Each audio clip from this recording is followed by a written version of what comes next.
Hi, my name is Natasha Tracy, and this is Breaking Bipolar at healthyplace.com. Today I want to talk about a concept called bipolar lockdown. Now, this is not the kind of lockdown that you experience in a psychiatric facility. That's a whole other thing. I'm talking about a lockdown that we put ourselves under because the bipolar has become dangerous to ourselves, our well-being, or our lifestyles.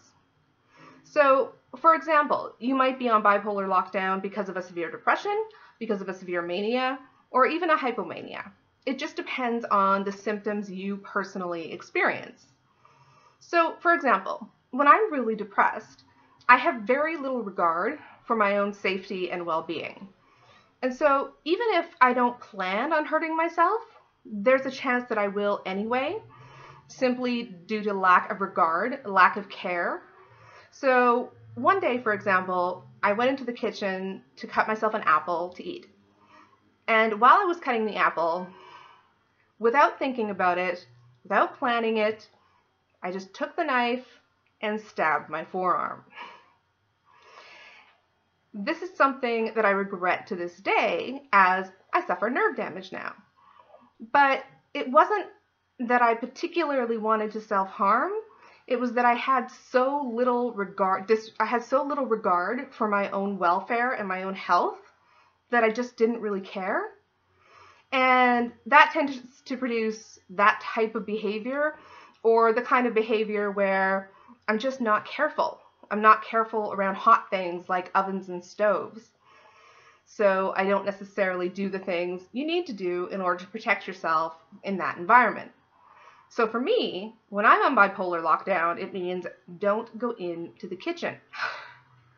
Of course, I may have to go into the kitchen, but within the kitchen, there are safe zones, like the fridge, and there are unsafe zones, like where the knives are and where the stove is.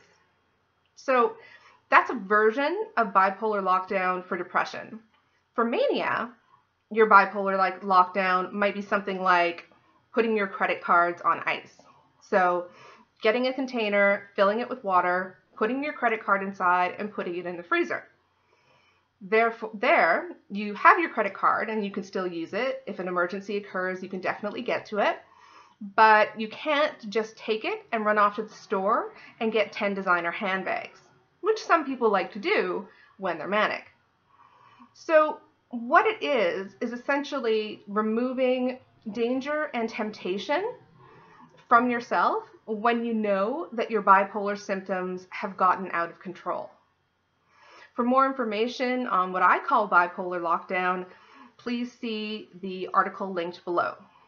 This is Natasha Tracy, and I'm here for Breaking Bipolar.